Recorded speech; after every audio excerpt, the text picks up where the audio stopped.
Thank you, sir. All right, at this time, I'd like to call the Caswell County Planning Board meeting to order for September 27th, 2022. I'd like to thank everyone for being here today. Hope everyone is well. We have the approval of the agenda. Have all the fellow members had a chance to review the agenda? Hearing no discussion, I'll entertain a motion to approve. Motion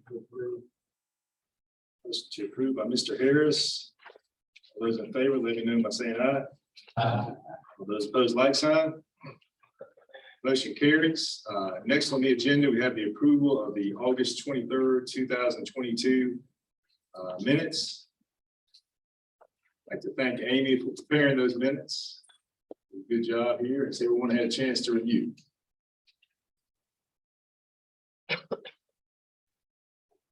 Mr. Hoagland, as it relates to the minutes and the new business, the joint meeting schedule, I just want to reiterate for public record that the planning board meeting is ready and willing to meet with the board of commissioners at any time, and we want to keep good communications with them. Just want to say that for the record. Yeah, in addition to that, maybe it's my fault for poorly communicating, but the intention of our discussion last time was not to avoid a meeting. It was we needed to have preparation so that when we go into the next comprehensive plan cycle, that's where we have the meetings and can have productive meetings. So apparently there was some turmoil at the last commissioner meeting because they were told we didn't want to meet with them, which was inaccurate. That was poorly communicated, maybe from my side, but definitely the word that got back to them was poorly communicated. Duly noted, Scott, and in addition, with the watershed review board hearing coming up, is certainly going to throw another conflict in our schedules. Thanks for notating that. Any other comments as it relates to the minutes? All right, here, no further discussion. I'll entertain a motion to approve the minutes for August 23rd, 2022. I make a motion that we approve the minutes of August 23rd, 2022. Motion by Mr. Foster. Second by Mr. Daniel. All those in favor, let me know by saying aye. Aye. All those opposed, like sign. Motion carries. Next, we have public comments. Mr. Hoagland has handed me public comment sign up. We do have George Davis with TowerCom. It's just for the tower hearing. Okay, great. Okay. All right. We'll hold off until the public hearing. How about Frank? Is it Longest? Yes, sir. That's also the end of the cell tower hearing. Okay, perfect. Robin Clement. Same for me as well. Okay, perfect. Ron Willis. And I just thought I had to sign up. Hey, we're glad you're here, Mr. Willis. All right. Would you like to make any comments at this time? I thank y'all for what y'all do. Thank you, sir. Thank you, Mr. Willis. All right. So any additional, anyone like to speak in reference to public comments? All right. Hearing none, and we will move on to unfinished business in regards to the Watershed Review Board legal consultation, and the chair recognizes Mr. Robert Hornet. We appreciate you visiting us from Chapel Hill. Good to see everybody again Here today. Do we need to go ahead into closed session now, or do you want to make some general comments? Really, the purpose of the closed session is supposed to talk about where we are in the process and what we're going to be doing moving forward. And I think it's appropriate for us to talk about it in the closed session just with the board members present as we get into the details, so as not to prejudice that process in any way.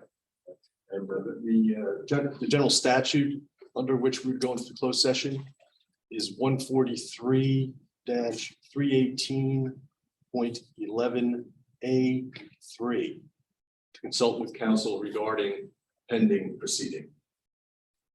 Okay, and thank you for that recommendation. I don't think we've ever actually gone into closed session, at least since I've been on the board. So I assume we need a motion in a second. Yes. Then it'll just be the board members Right, everyone else will have to leave the room. Okay. While we discuss it. Well, I apologize to our visitors today. We'll need to go into closed session here for a bit, but hopefully it won't be long. We'll keep you waiting too long. Based upon Mr. Hornick's comments, I'll need a motion for the board to go into closed session. Make a motion for going to closed session. Second by Mr. Daniel. A motion on the floor to go into closed session to discuss a pending matter. For the board. Second. All those in favor, let me know by saying aye. All those opposed, like sign. Motion carries. Let me stop the audio and video.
Does Bob need to hang around? Mr. Horn, anything else you'd like to? No, I don't. We'll make the motion. We're continuing the hearing. That's fine. Okay, thanks. Mr. Hoagland, how does your schedule look for November 15th? I don't have my personal planner in front of me.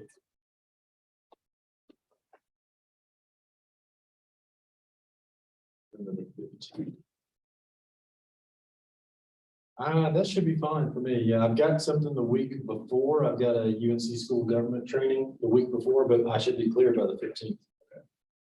Great. Thank you, Mr. Hall. Thank you, everybody. All right, so next on the agenda, we have the Watershed Review Board pending appeals. And we have the motion before us to continue this resolution. And I'll go ahead and read the motion out loud. I move to adopt the resolution from the August 23rd, 2022 Planning Board meeting as written with the following amendment.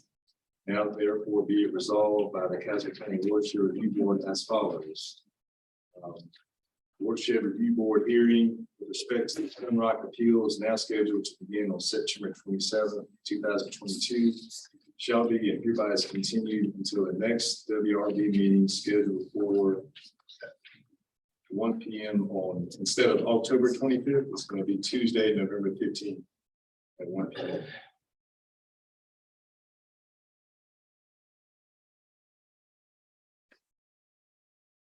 All those in favor, please let me know by saying aye.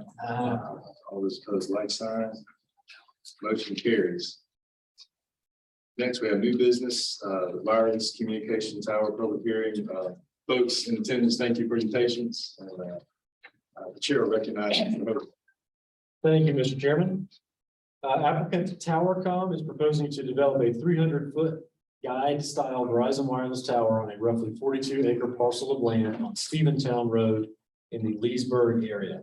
The specific tower location would be near the middle of an agricultural plot of land and approximately 4/10 of a mile to the northeast of the intersection of Steventown Road and US Highway 158 East. In the application packet before you today, you'll find a detailed ordinance compliance narrative, a set of engineered plans, a structural integrity letter, a tower proximity map, an FAA notice of proposed construction, an engineer design package, a co-location compliance letter, a copy of the redacted lease, a tower removal agreement, a map of RF covered plats both before and after, an FCC license list, a property owner letter of authorization, and an RF emission compliance report. And I'll be glad to display any of those documents on the screen if you'd like.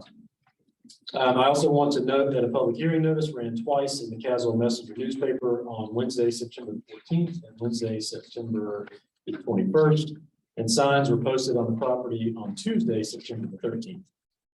Notification letters were also mailed to the owners of the property under review, as well as all adjoining and adjacent property owners. These actions satisfy the public notice requirements of subsection 9.28.2.2 of the wireless communication facility ordinance. In my review of the tower application package, I have found that it meets all of the standards set forth in our ordinance. At the conclusion of today's public hearing, the planning board shall take one of the following actions. 1, to approve the application as submitted. 2, to approve the application with conditions or modifications. 3, to refer the application for additional information or neighborhood input. Or 4, to deny the application in writing. Mr. Jonathan Yates is with us today. He's an attorney with Hellman Yates Attorneys and Counselors at Law in Charleston, South Carolina. We're also joined by George Davis and Robin Clement of TowerCom as well. They are prepared, and another gentleman, I'm not sure I caught your name. Right, longest. And they're prepared to answer any questions that the board may have about the application package, and I'm certainly happy to answer any questions that you might have before you hear from the applicants. Thank you, Mr. Hoagland. At this time, I'll entertain a motion to go into public hearing. Motion by Mr. Harris to go into public hearing. All those in favor, let me know by saying aye. All those opposed, like sign. Okay. Yes, sir, Mr. Longest. Good afternoon, Mr. Chairman and members of the board. My name is Frank Longest. I'm an attorney in Burlington, North Carolina. I practice law for law firm of Holt, Longest, Wall, Blakes, and Mosley. Our firm is counsel for, support the North Carolina Council for the applicant. It's my pleasure to be here today to introduce Jonathan Yates of Charleston, South Carolina. I've known Jonathan for a number of years. Be candid, those of us who work in the cell phone industry know Jonathan. To be blunt, he's a guru of the cell phone industry. He's probably located and worked and made more applications for planning and zoning over the last 20 years in the Southeast than any everybody else I know. And so it's my pleasure to introduce Jonathan Yates. Thank you. Thank you, Mr. Chairman. Jonathan Yates, glad to be with you. Frank, thanks for the nice introduction. I now have to do a nice introduction. I do this work all over the Southeast, as Frank has told you. What I don't always encounter is what I encounter in Caswell County. You already know about this gentleman. He is incredible. He is incredible. A lot of times you call the planning department, okay, we'll get back to you, or figure it out on your own. The professionalism, the kindness, and everything to get me through this process, I owe it to this guy. I then found out he's also an author, so he's a multi-talented gentleman. He's a multi-talented. Well, I'm giving out thanks. I have with me Ms. Amy Walker. She grew up with Amy Hall. This is her property. I have to thank her, really an ideal piece of property to do this facility.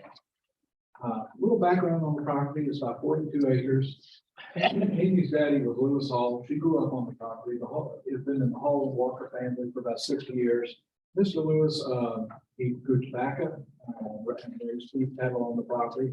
Since then, he was with us earlier, Ronnie Willis. Mr. Lewis quit farming around 81. Since then, Ronnie has had cattle out on the property. Don't look at the bad haircut. Don't look at the bad haircut. The purpose of this facility is for Verizon Wireless. I spent some time out there this morning, and it was fun. I was trying to talk to George, but I had to drive back to town so I could talk to him. So it's needed. What we're doing with this facility is a 300-foot facility. And there are two reasons for that. One, Verizon, the towers have to talk to each other. It's got to make their connections to the other tower. In addition, your ordinance is very specific. We got to provide space for at least 4 other broadband carriers on the tower. So that needs the height. Verizon on top, the others go down. That's the tower itself. You go down to the bottom of the tower, we'll have a 60-foot by 60-foot area, which will have enough space for 5 carriers.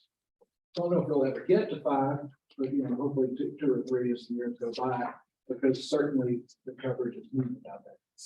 We talk about coverage. I've been doing this, Frank talked about for a long time. I started in 1995, and when I started in the cell phone business, the cell phone was sort of a rich man's toy, something businessmen had. Now everybody has a cell phone. Everyone depends on it. We saw particularly over the past couple of years during the pandemic, where folks were trying to work from home or educate their children from home. The areas without good coverage had a heck of a time during the pandemic.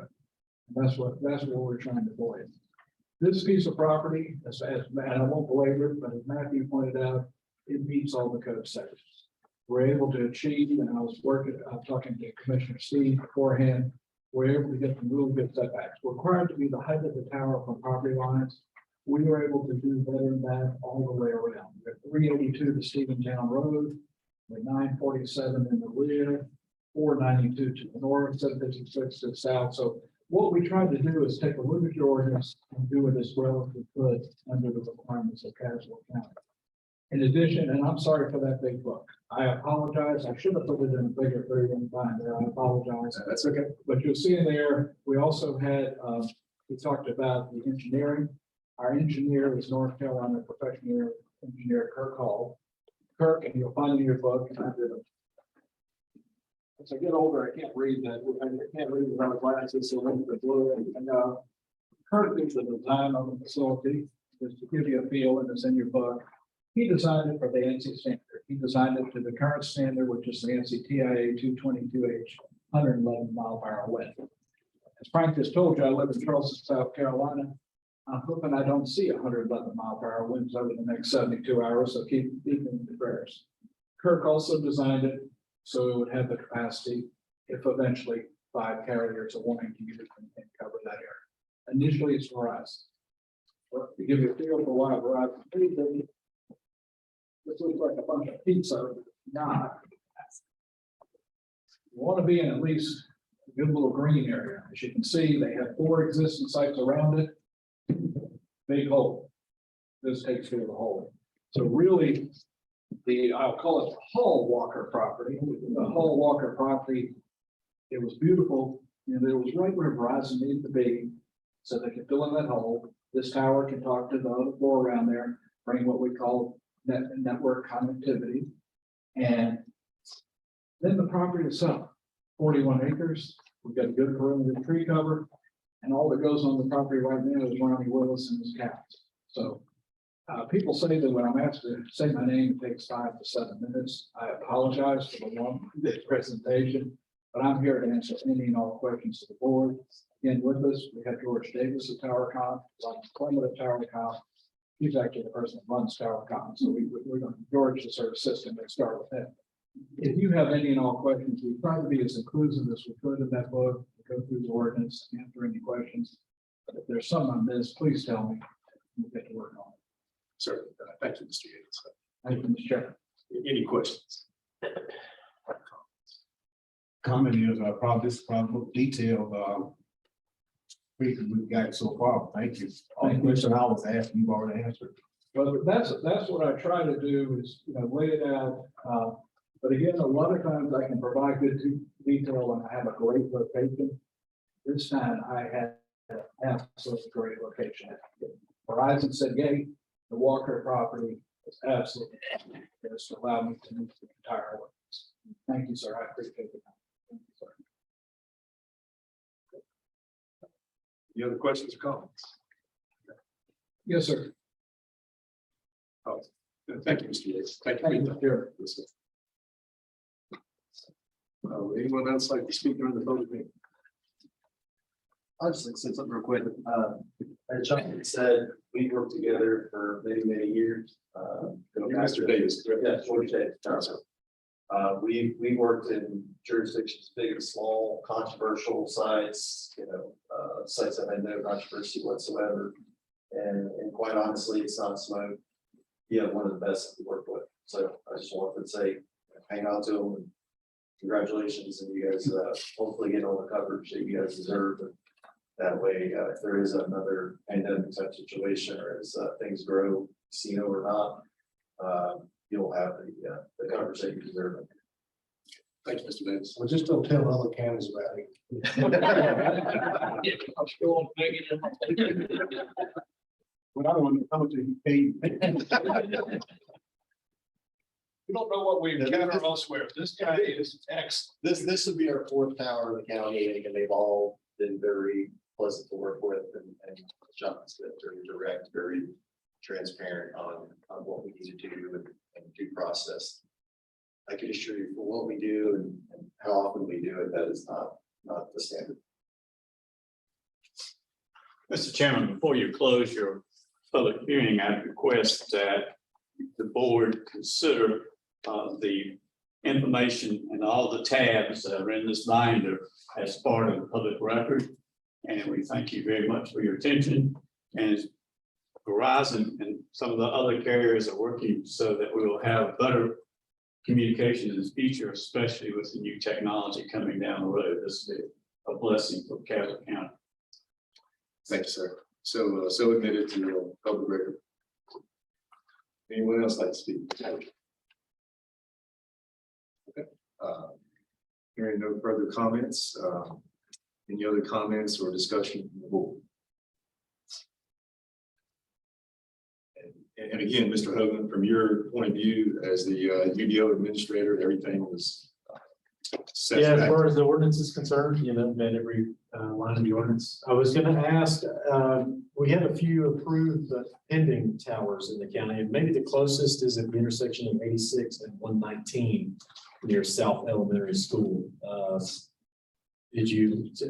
there any diagrams available to show an overlap with what that future tower may provide as well? Or is that information you're able to see since there's no tower built there yet? We're aware of the approved structure that you're talking about. We don't know much about who the tenant was or if there is a tenant. Frankly, the site though, for for that site relative to this one is too far to the west to make the connection back to the east. So it was looked at in our initial review. We actually, when you and I first spoke and worked on this project, when we first approached Ms. Walker a few years ago, because Verizon wanted the site and it went on hold around the pandemic. And now it's been put back front burner. That was not something that was even there, but being the conditions changed, we looked at it and the engineer said it's too far to the west. 86, as you all know and have mentioned, is a primary corridor target for a lot of different people trying to seek ways to benefit financially from the increased traffic that will come with it. So we do know that T-Mobile out of Virginia, which covers Caswell County, has expressed interest as of last week in this site once it gets built, and they're working towards getting budget approval to go on it. So they know that the location where our site is going to be built is also of interest to T-Mobile. Again, this is our fourth tower, it will be our fourth tower. And the one to the south through Alamance also has AT&T. And we're working with all those guys. So we hope, as Jonathan said, that over the next couple of years, Verizon, T-Mobile, possibly a third, we would be interested in the site. Yeah, we have a Dish Wireless is coming into the state and into the country, and we have a national MLA with them. So in North Carolina, we get preferential treatment siting, so they would go over our tower over anyone else's. Okay, thanks for that, Dave. Mr. Post, question.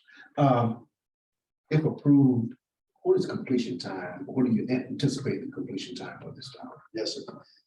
We're looking to start construction as early as December. Our long pole item right now is the FAA approval. North Carolina FAA reviewers way behind, in part because of some of the back and forth with C-band 5G for FAA concerns, but we've applied without C-band so that we can get the approval to build the structure because we need it to go above 200 feet. Notwithstanding that, our plan is to have that in construction by December, January, have it complete first quarter next year. And Verizon has it budgeted, they want to get it built as soon as possible, so.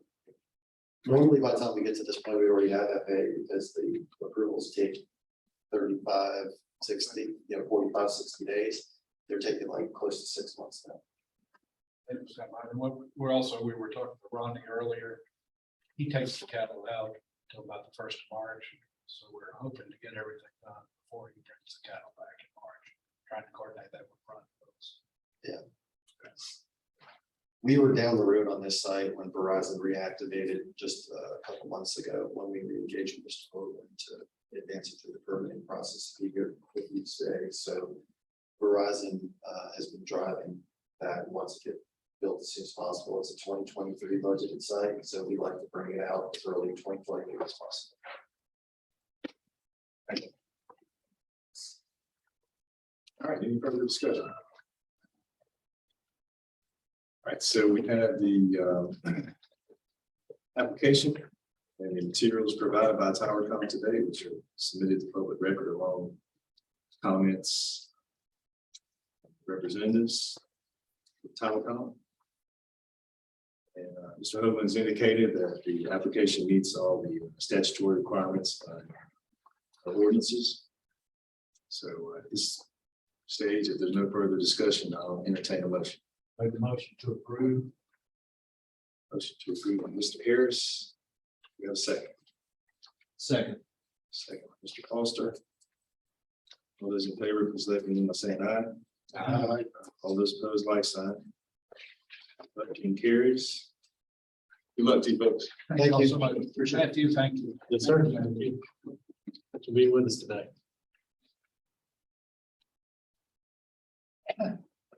Next, we have planning department updates. Chair recognizes Mr. Hoagland for an update on broadband.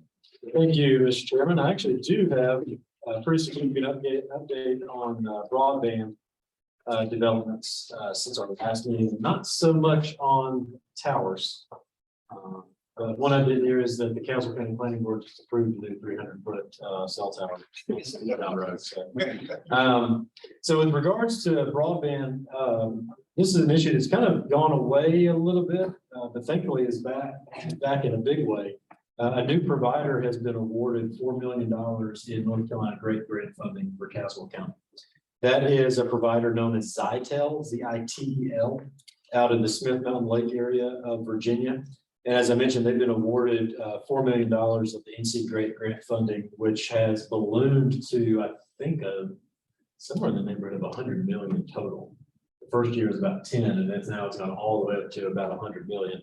And so they are receiving the 4. From what I understand in a conversation I had with the county manager, they will then be kicking in 3.75 million. And the county has already passed a resolution that the county will kick in 250,000 to whomever is the winner of the most recent 2022 round of great grant award benefits. So in total, it's going to be an $8 million total expenditure of additional broadband throughout the county. And let me show this to you, if I may, while I'm kind of telling you how the technology works. From what I understand with Zytel, basically they lease what is known as dark fiber. In other words, fiber or other equipment that's already in place, already in the ground, but not really being utilized. So they run along existing lines, they grab the existing line, they kind of tap into it, and then they make a new connection to a residence or a business. So this is a map. There we go. Let's see if I can expand that at all. This is a map of what they cited as their, what they call their eligible addresses. In other words, eligible as defined by the North Carolina grant. Does that show on there?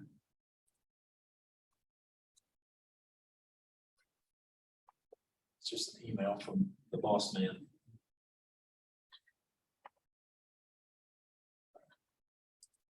Share. See if this works. There we go.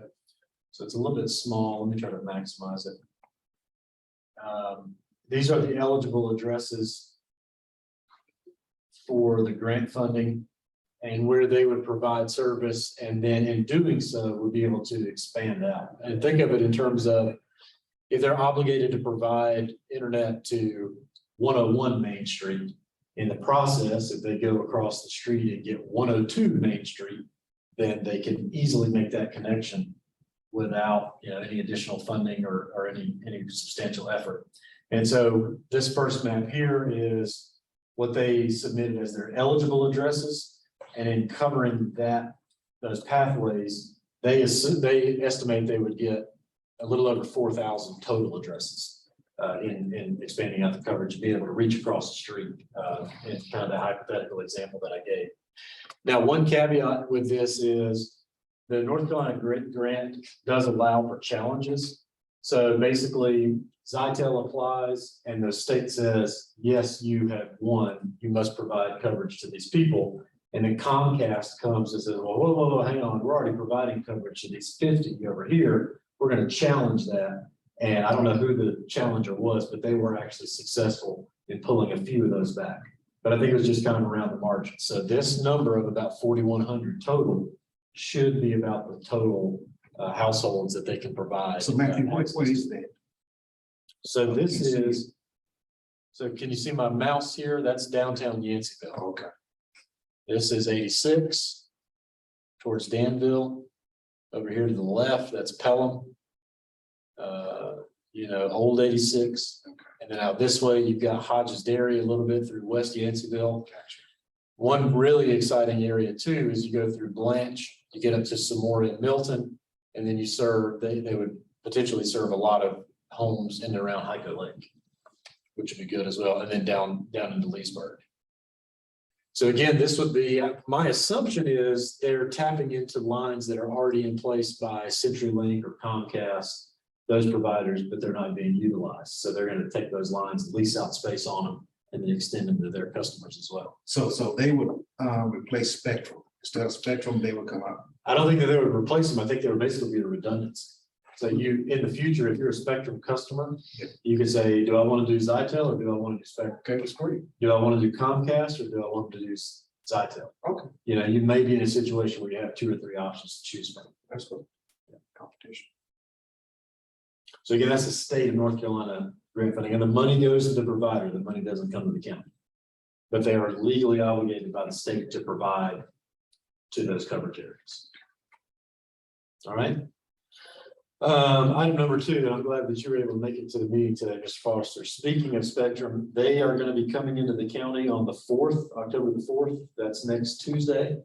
I don't know exactly what time yet, but they're going to be meeting with county representatives to kind of give an update on their progress so far. And the county manager, since you're more or less the planning board liaison when it comes to internet items, he wanted me to specifically mention that to you to see if you could be available that day. Again, I don't know the time yet. Okay. In the past, they wanted to meet around 9:30 or 10 in the morning. And it'll be at Coast Clear. I did talk to him and he said that he had any problem with us coming in, sitting in. They don't meet, meet, not even out of quarter. So that's why he hasn't been contacting us. Okay. Yeah. Other than that, I really don't have anything with regards to cell towers. I drove by the Prospect Hill site. When was that? Maybe a week and a half ago, and it looked like they had a new antenna on the top, but I couldn't recall if that had already been there.